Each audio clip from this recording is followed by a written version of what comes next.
Straight Facts Breakdown, formatted exactly for a highly engaging YouTube community post. The 1970s Puerto Rico files, declassifications, military sieges, and the ultimate scientific irony. What happens when you connect a multi-billion-dollar military-industrial complex, top-secret weather modification, the world's largest satellite dish, and ancient ancestral intelligence?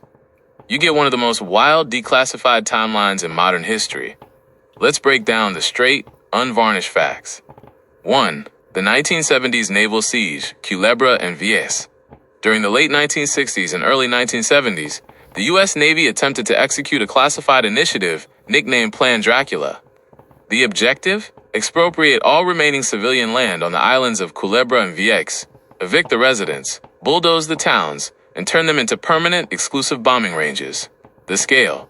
Official 1970 U.S. congressional records reveal that in 1969 alone, the Navy subjected Culebra to 228 days of aerial rocket practice, 123 days of naval gunfire, and 114 days of jet strafing. In just the first 5 months of 1970, naval aircraft logged 17,860 target runs on the tiny island. The retreat.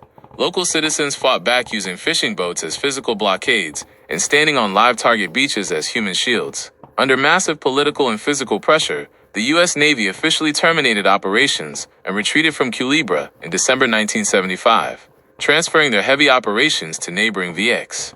2. The May 1974 disclosures Rain on Command. For years, rumors circulated about atmospheric manipulation.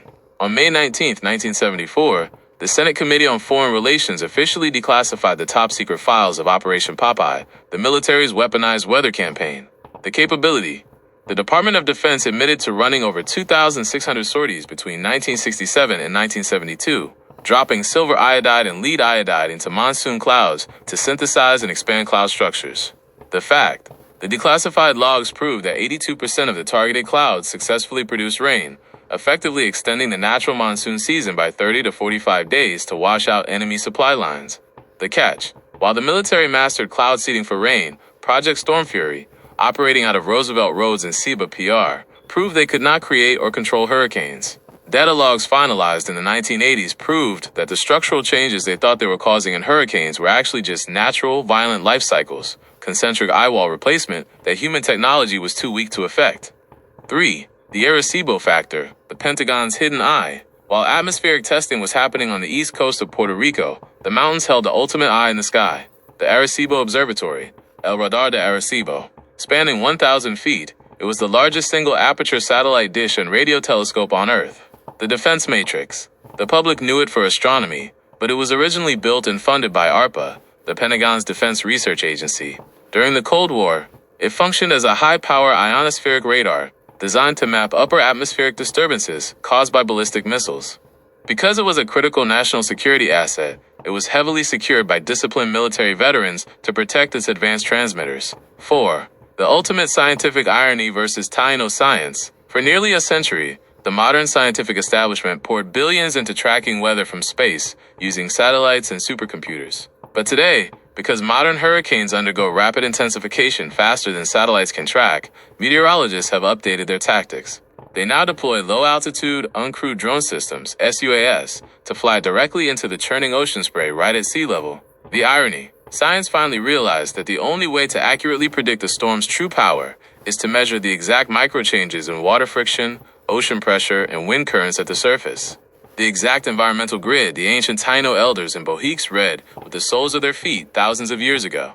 The original people of Borican didn't need satellites. By tracking the deep, low-frequency rolling swells of the ocean days in advance, reading the sudden reversal of the easterly trade winds, mapping solar halos, and watching the mass inland migrations of land crabs, juais, and seabirds, they knew exactly when a storm was coming. They didn't try to fight nature with machines. They listened to it, aligned with it, and built their Rambohayos in agriculture to survive it. The strategy matrix, Tito mantra alignment. Systems change, technology fails, and infrastructure breaks down. True security isn't found in a corporate lab, it's found in execution. 49% negative awareness. Study the real-world history, respect the power of the environment, and track the hard data of the threats around you. 51% positive focus. Lean heavily into ancestral resilience, self-reliance, and the instinctual knowledge passed down through generations. 2% decisive control. Drop your execution right where it matters. In absolute physical preparation, tactical awareness, and unbreakable community strength.